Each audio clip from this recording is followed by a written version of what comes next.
Thomas the Hitman Hearns has to be considered one of the most lethal and exciting fighters we've ever seen in the sport.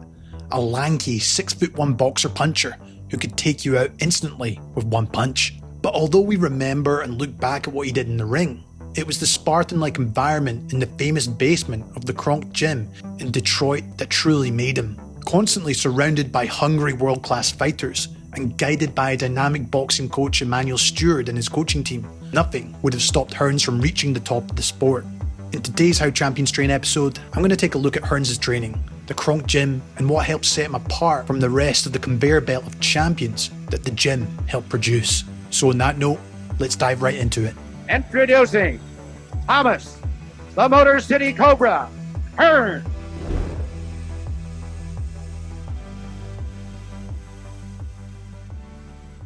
But before we get into it, I just want to tell you about today's sponsor. Meet Nutrinaut, your nutritional side coach for boxing training. It builds a simple daily plan to keep you strong while making weight. I take a quick picture of my meals, and Nutrinaut instantly breaks down into calories and macros. My targets update automatically, no math, no guesswork. It also tracks your sparring, runs, sleep, and heart rate. If you're running low, it flags fatigue before you feel it. Then it adjusts your carbs and protein. You're ready to train at your absolute best. You can download the Nutrinaut app on the App Store or tap the link in the description to get started. On that note, let's get right back into the video.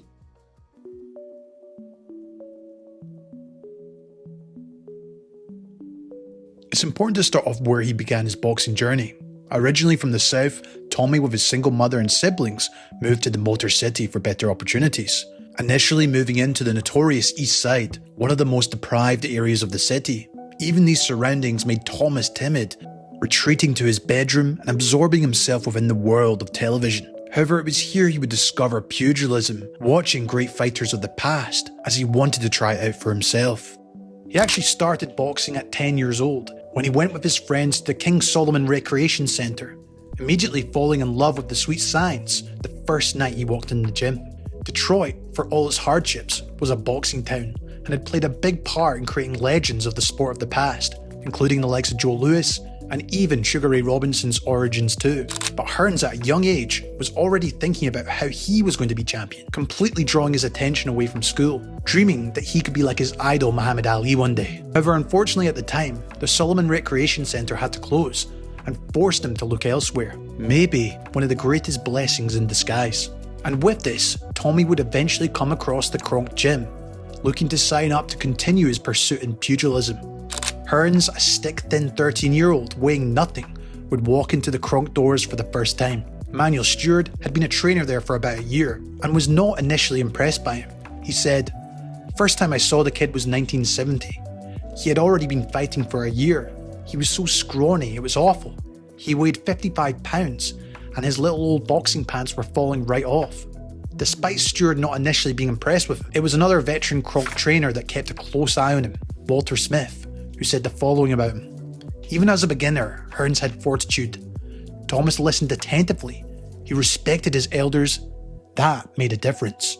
What made a young Hearns stand out was his consistency. He kept showing up, eager to improve.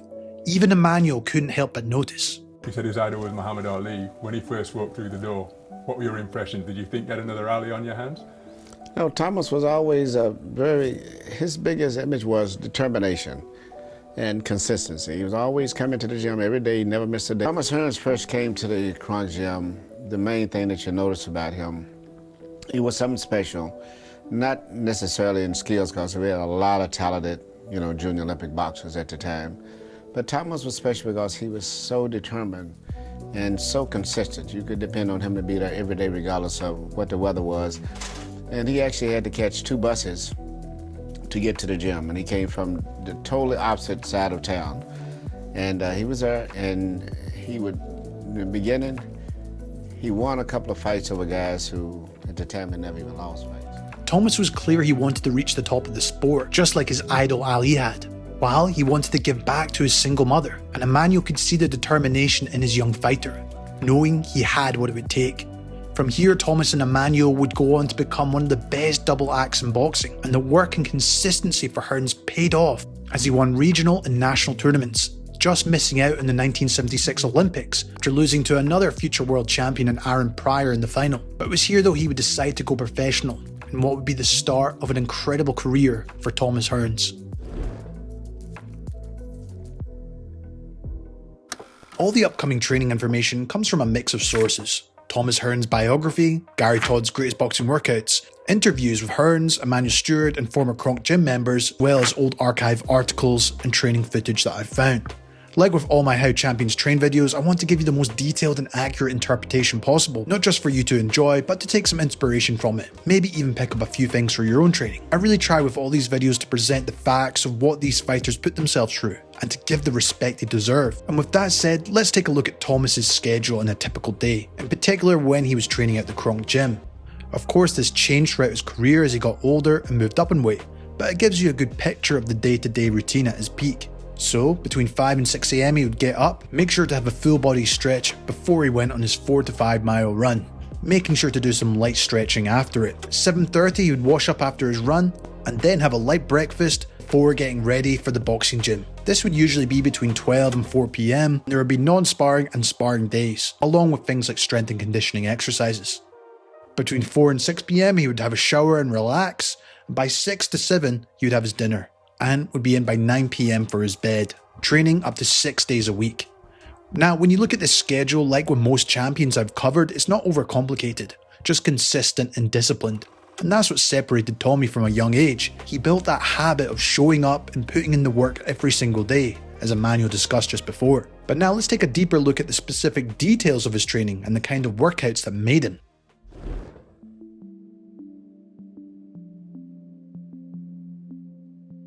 So like a lot of fighters, Tommy started his day with road work, a core part of his cardio training. He often ran for 4 to 5 miles in the morning to build up that endurance. At the start of his career in the 70s, this was still the 15-round era, so having that good gas tank behind you was essential. That said, Hearns rarely relied on it due to the high knockout rate he had early in his career. But those early morning runs still built discipline and the champion mindset that defined him. By today's standards, the amount of road work he did might seem excessive, especially in comparison to modern conditioning methods like high intensity interval training. Whether on assault bikes or doing sprints on air runners, they're now seen as more effective at replicating those explosive bursts in a fight. Still, there's no question in my opinion that it played a major role in his success. Mentally, and even physically in terms of managing his weight. The jump rope was another tool Tommy used. Even though he has admitted he was not a big fan of it, he'd usually skip for around 9 minutes non-stop either at the start or end of a session as part of his conditioning routine. I never had a little jump rope at all when I was boxing. Jump rope was not one of my things. I ran, I would do my road work, I come out, I do my boxing in the gym, I hit the bag.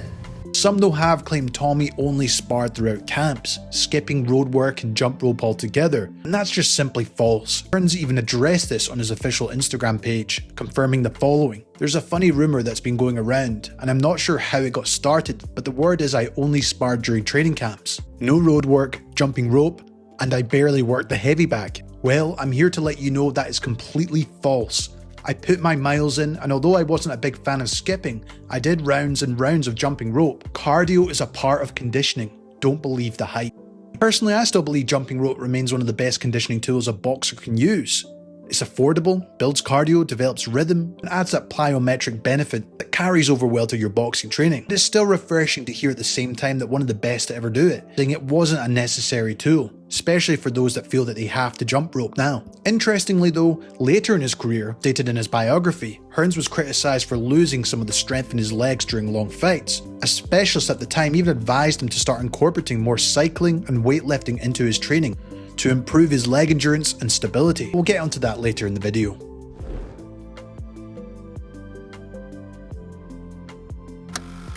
Now let's get into Tommy's boxing training. Before showing you a typical workout session, I'll go through the key parts of what made up his gym routine.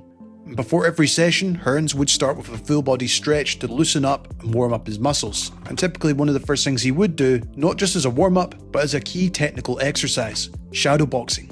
This helped Tommy refine his form, timing and rhythm while helping to visualize opponents. Emanuel Steward and the Kronk team would often stand by the ring watching closely, shouting and giving small adjustments as Hearns moved around the ring. You could tell this wasn't just about throwing punches. as it was as much about him using his footwork and perfecting his balance. And even just watching him, you can see him mainly working behind his jab, using feints, and moving around the perimeter of the ring, making the ring become his second home. And of course, he would test out that devastating right hand. There's also footage of Tommy later in his career working on things like the slip line, which would help to improve his defense and head movement, mimicking the motions he'd do to avoid punches in a fight. Typically, Hearns would do around 6 to 7 3-minute rounds of shadowboxing with 1-minute breaks, but on some days it was said Steward would even push his fighters even harder, making them shadowbox for 12 rounds straight to really sharpen their movement, technique, and ring awareness to the max. And Steward pushed this to make it second nature for his fighters in there. The heavy bag was another key part of Tommy's routine. Like most fighters, he used it for both conditioning and to develop power. From the footage available, you can see he mixed both approaches, throwing in constant combinations to build up that endurance, but also focusing on technique, particularly that snapping flicker jab and explosive right hand. Steward and the other Kronk trainers would always be nearby, watching closely and offering small feedback to him, asking for him to make small adjustments, refining Hearns into that incredible punching machine he became. Furthermore, he would look to move around the bag as if it was an opponent in front of him. But maybe one of the most interesting details about Hearns' bag work was his use of those custom bag gloves. And from looking at footage and photos, he actually had 2 versions of them. An early pair that looked similar to modern MMA gloves, and later a black pair with more padding on it. When you consider how much punching power Hearns developed across multiple weight classes, it's hard not to think that those gloves really perfected his technique, as he really drilled turning his knuckles through the target, helping to shape the legendary right hand he used. Former Kronk amateur standout Arthur Palick actually spoke about this on Face Boxing podcast. He described what it was like training alongside Hearns, and using these gloves in particular. He used these gloves that were basically open. They were before like MMA gloves, and his fingers were all open, and it forced him to punch with his knuckles. And I remember having a conversation with him, and I'm like, I don't need gloves like that. He's like, well, if you don't need gloves like that, that's fine. He's like, I know you have a bag at home. He's like, work on the bag. He's like, as light as you can, and he's like, and just focus on hitting with your knuckles. So it's like a down, like timing at the last downward motion. You get what I mean? Because a lot of times when all you learn how to hit with is the gloves, your hand is like this. So when you go hit, this is hitting the person first. It's until that last like split second when you connect that your knuckles connect. And that's one of the things that I remember him explaining that to me, why he wore those specific gloves that he wore. Like, look at when he lands punches, whatever. It's not always a straight shot. That it's coming down. And I don't know if that's because he's so much taller than who he's fighting, or if it's just that placement of that punch.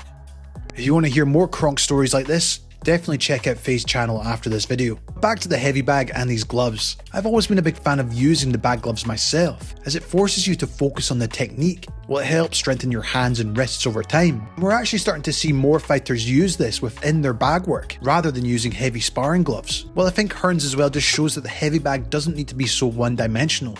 When used right, it can help develop endurance, technique, power and precision all at once. Typically, Hearns would do about 6 to 7 3-minute rounds in the bag with 1-minute breaks, similar to his shadowboxing sessions. Another staple of Tommy's training was the speed bag, which helped condition his shoulders while also sharpening his timing and rhythm. You'd often see him mix in the bursts of speed and even the occasional power shot too. Hearns said he would typically go for about 9 minutes straight, followed by 1 minute rest. And he'd do it on both sparring and non-sparring days, often used as part of a warm-up before getting to the real work. One of the main ways Hearns perfected his technique was through the pad work, especially with Emanuel Steward. Emanuel was really one of the pioneers who popularised modern pad work, as he believed it was one of the best tools in improving accuracy, timing, and understanding distance between yourself and your opponent, outside of sparring of course. But unlike the flashy pad routines you often see today, Emanuel focused on realism. He would have his fighters throw only punches they'd actually use in the fight, not endless choreographed combinations, while he was known to imitate upcoming opponents, adjusting his movements so fighters could get familiar with the style they would be facing in the ring. and this approach helped refine Hearns' precision and timing into that razor-sharp level we saw on fight night. Well, when I was coming up, I would like to actually have a boxer feel a punch coming from the position and the stance of another opponent, and that's when, even when I do pad work, if I'm training a boxer to fight a southpaw, I will actually stand in a position as if I'm a southpaw, and I want him to get comfortable of that position, and that's why I would do that. And I threw pad work. You'll never hardly see a boxer throw over 4 punches on a pass at 5, because to get full power, you cannot throw a 9-punch combination. Right. It's not realistic. Right. That's why you have maybe 1 or 2 or 3 punches, and that's it. But now they can throw 35 punches because it's nothing but like a show. But I use it because I can demonstrate and emulate another boxer's style. I use fans as a way of simulating boxing. I'm going to take the kid. By moving, changing in directions, simulated sparring. And that's totally different than this pop. Even Hearns credits Emanuel for being the reason he was able to generate so much power. Once I came to Kronk and started slowing down a little bit, stopped more placing the punches and learning how to put my hip into the punches. Man taught me how to put my hip into the punches. I started knocking more guys out. Dominated, and there's a right hand! And what role did you play in unleashing that power? Because he knocked out his first 17 professional opponents. What role did you play in getting Tommy to learn how to punch and use that vaunted right hand? That right hand goes right hand. It's over. He hit him with some right hand. He focused a lot more on having punching power without changing his boxing techniques. That's why he became a great boxer puncher. And finally, we have sparring, a big aspect that made the Kronk Gym legendary. The basement of the Kronk was infamous for its brutal sparring sessions, and it built up a reputation as one of the most intense places in boxing. When new fighters walked through the door, the veterans would often shout, "Fresh meat." You walk into Kronk and you're not fresh meat. Fresh meat in the house. Fresh meat. Really? I got him. There's a reason the sign at the entrance read, "This door has led many to pain and fame." Throughout Tommy's career, the Kronk was filled with world-class talent. Names like Mike McCullum, Milton McCrory, Mark Breland, James Toney, Hilmer Kenty, just to name a few. Hearns always had top-quality sparring. Steward was big on finding partners who can mimic upcoming opponents. For example, before the first Leonard fight, they got Kronk stablemate Dwan Johnson to replicate Leonard's movements. And for southpaw opponents, Manny would bring in left-handers to be comfortable against that stance. Steward in fact said the following about sparring: "I believe in a lot of boxing. You can train on the speed bag and the heavy bag, but when you get in the ring with another fighter, it's a different story. Sparring a lot is very, very good." In fact, many of the Kronk fighters would spar all the way up until a few days before the fight. Lighter intensity maybe, but still enough to stay sharp. Interestingly, in an interview with the Fight City, Paul Dubé recalled what it was like sparring Hearns in the Kronk Gym. "It was Manny, Tommy and me in the ring, with everyone watching, hoping to see me get a beating. Manny was right there in the ring, telling Tommy what to do. Now the left hook to the body, step to the right, now the jab, now the right hand. Before I could even react, the shot was already there. It was so frustrating because you could hear it coming, but I couldn't stop it. Everyone around the ring was shouting and telling Tommy to get that fresh meat. I can only imagine how intimidating that was. The Kronk was certainly not for the faint-hearted. Nevertheless, there was some who argued that fighters at the Kronk sparred too much. Even a few coaches have later admitted the volume of hard sparring might be excessive. But at the same time, that's part of what forged champions like Thomas Hearns in the first place, turning him into the perfect punching machine. All that ring time sharpened his instincts, timing and composure under pressure. And I think that's the reason he's one of the greatest fighters we've ever seen. Typically, Hearns would do about 8 to 12 rounds of sparring, depending on where he was in camp. After this video, I highly recommend you go over to the Kronk YouTube channel and watch some of the full spars and training clips they have on there. And to close out this boxing training section, here's what a typical non-sparring workout day at the Kronk Gym would look like for the Hitman.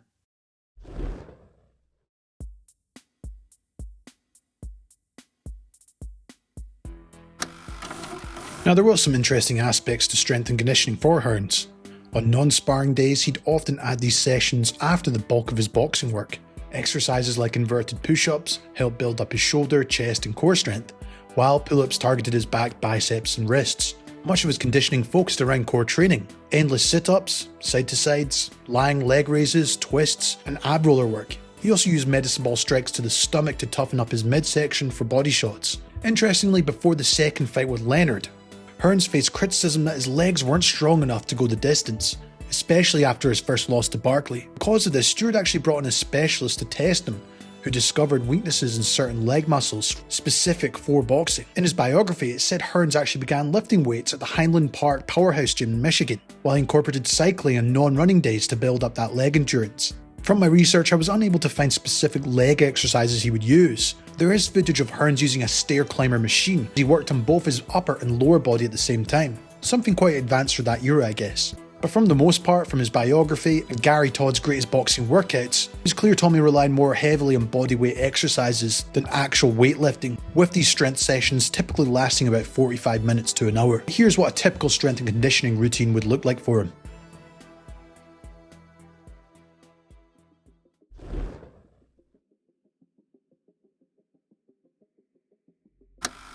So, with the amount of training Tommy was doing, nutrition obviously played a huge role in fueling him, not only for performance, but for his recovery too. He also had the benefit that Emanuel Steward was a brilliant chef, who was also known for cooking for all his fighters, helping them to make or cut weight depending on the division. Interestingly, when Steward was working for HBO, he shared a couple of tricks on how he used to manage the weight of his fighters. You had a guy, Tommy Hearns, who lost 15 pounds to go down to a lighter weight. Talk about the impact of that. Thomas' case was very unusual. He was the junior middleweight champion of the world, which you may or may not understand. That's 154 pounds. And then we decided we wanted to fight for the light heavyweight title. We skipped two weight divisions, the 160 and the 168, and went up to the light heavyweight, which was 175. And he actually came into the ring heavier than the world champion and won that title. And then we wanted to be the first guy to win championships in 4 different weight divisions, so we decided to go back to 160 pounds. And so he lost 15 pounds and successfully won the middleweight championship. But the trick to that was we actually ate big dinners late at night while we would be playing cards for him to pick up the extra weight. And we just did just the opposite. For him to lose the weight, we decided he would eat nothing after 6 o'clock at night. And it was the only thing we did different. And he came in the ring with all of those different weight divisions, very strong. You and Jim Lampley emphasizing the weight difference and weight loss when you guys talk to me. Anyway, one last. While in Gary Todd's greatest boxing workouts, Tommy described his own meals in a typical camp. For breakfast, he'd have oatmeal, fruit, orange juice and water. And at dinner, he'd have high protein foods, a lot of chicken, salads, fruits and vegetables. Interestingly, when he moved up to the middleweight and light heavyweight divisions, they significantly increased his calorie intake. 4 substantial meals a day, which included steaks and protein milkshakes to add that extra bulk. After his career, Hearns actually said fighting at light heavyweight was when he felt the most comfortable when fighting. Outside the gym, recovery was very simple. Just rest and relaxation. Hearns saying himself, "I relaxed. I like to watch movies. I worked so hard in the gym, I just had to rest." Before some big fights, they often trained out of Barron Springs to avoid the distractions in Detroit. And when he was there, he'd often unwind with the other Kronk members, playing cards or fishing with the team. Small moments that kept his mind off the grind. But we can't forget Tommy's discipline in stretching before and after training to prevent injuries, while he would regularly get massages as well. However, massages became a point of controversy around the Hagler fight. Steward believed a deep massage the night before had weakened Hearns' legs, and well, we all know what happened the next day.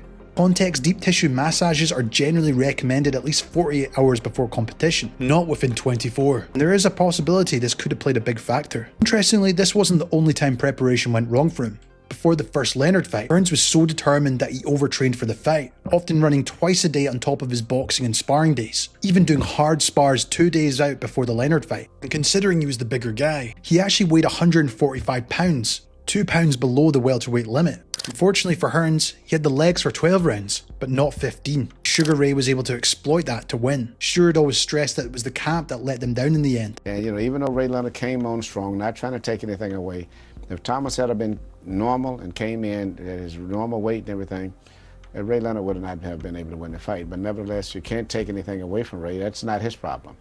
He trained, he did what he was supposed to do, and realized he was losing, being outboxed. He came on strong, and Thomas didn't. At the same time, Thomas had totally just ran like he had enough petrol to get you from one city to another, but not enough to go any further. And, unfortunate, it was a 15-round fight, not a 12-round fight. No doubt there was overtraining that played a part. And Hearns touched on this when he looks back, around a fighter peaking at the right time. Preparation is sometimes very difficult. Sometimes you can overtrain, and then sometimes you can undertrain. and both of them is bad. When you're undertrained, you're not ready. Right. When you're overtrained, you're still not ready. Right. You were ready, then you overtrained, and now you're not ready no more. It's a fine line. Yeah, the fine. This is a good reminder of how delicate the balance is of overtraining versus undertraining, and finding your peak come fight night is the most important part. Something Hearns failed to do a couple of times in his career. Just shows you that having the right routine, recovery, all intertwine in terms of getting the best performance.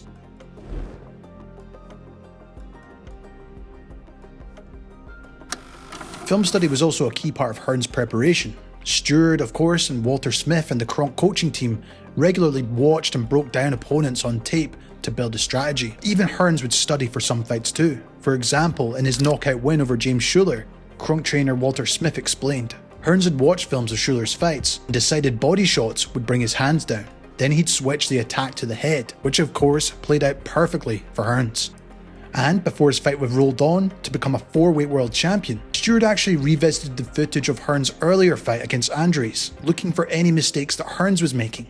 And he noticed that he tended to stagger slightly after taking the right hook. But I think this shows the attention to detail Emanuel Steward took. Even if his fighter won a fight, he'd look to improve areas where opponents might try to exploit. In Hearns' biography, Steward was very aware of Roldan's wild, aggressive style, so he made sure to drill defensive adjustments throughout camp, going over specific defensive actions for 3 hours straight at times, aiming to neutralise Roldan's offense and counter him before he could even build momentum. And if you have been following me for a while, you will know I bang out about the importance of film study. Not just about what your opponent's doing, but what you're doing too and the mistakes that you made, so you can look for areas to improve. Now, the relationship between Emanuel Steward and Thomas Hearns was probably one of boxing's most iconic partnerships. Emanuel didn't just train Tommy, he built him up from the ground up, crafting one of the greatest boxer punchers the sport has ever seen. Perhaps the most important part of their success was trust. Hearns once said the following, "He's like a daddy. I had a great deal of love for Emanuel. He was there for me when no one else was. Emanuel was the one who made my career happen. Without him, I would not be the fighter I am today, even with all the determination I have." Emanuel is pretty much ditto. As much as he had some other incredible fighters under his stable, it was Hearns that helped him become the top gun for hire for fighters across the globe. While Emanuel was the cornerstone, other Kronk trainers also played vital roles, including Walter Smith, Luther Burgess, Bill Miller, and many more that contributed to the gym's championship legacy. Later in his career, Hearns also worked with Alex Shearer after he briefly parted ways with Steward, and he played a big part in devising the plan for Hearns' fight against Virgil Hill, which was a massive tactical success, before tragically passing away a few years later at 42. Still, there's no denying it was a combination of Emanuel, the Kronk team, and the environment of the gym, alongside the city of Detroit, that forged the Hitman. So we have a bond here that even though we've been together for a long time, we still know our capabilities, each other's capabilities. And I can look at Emanuel sometimes and I can know something's trouble with Emanuel. And when I'm in a fight, I look at Emanuel and Emanuel just tells me, look, you gotta go out there and you gotta take care of it. You gotta go out and you gotta really box. That's how everybody talks to me. And I know he's upset about my performance. And that's when I turn it on. It's time to turn it on, turn it up a notch or two maybe, and get the job done. And when we do that, we are probably the most two happiest guys in the world together when it's done. As you've seen, from a young age, Thomas Hearns showed a level of consistency and determination that set him apart. He wasn't necessarily the most gifted fighter, but he showed up. He had to work for his gift, and that was his discipline. Day after day he showed up, eager to learn and improve. And inside that environment of the Kronk Gym, the hunger was driven in him by a room full of world-class fighters pushing each other to the edge. As the good old saying goes, iron sharpens iron. But there's no denying the biggest influence was Emanuel Steward. He wasn't just a trainer, a strategist, he was a mentor, a father figure, and a role model for everyone. He used Tommy's physical attributes to his advantage, becoming that perfect punching machine. Maybe most importantly, how to think, how to adapt, and how to carry himself like a champion. There's no denying, in my opinion, that trust became the foundation of everything Hearns achieved. The result was a fighter who embodied the Kronk spirit, the skill, power, heart and work ethic, and a reminder that greatness isn't built on talent, but on consistency, the right environment, and the people who believe in you. Hope you enjoyed this episode of How Champions Train. Make sure to like and subscribe. I'd love to hear your thoughts on Tommy Hearns and the Kronk Gym. I recommend checking out my Kronk documentary or another episode of my How Champions Train. As always, this has been Jamie from Boxing Life. Thank you so much for watching, and I'll see you in the next one. You do really dedicate yourself to doing Oh yeah, 100%. Everything changes. Oh. When you dedicate yourself to what you're supposed to do, it just changed the whole thing. And you see yourself being a totally different person. 100%. And when you become a different person, people look at you and they say, "What do you do? What's he doing different?" He prepared himself right. He got ready for the fight. And he went out there and showed the people how much he put in, work he put in. When you put work in, you get something out. You don't put nothing in, you don't get nothing out.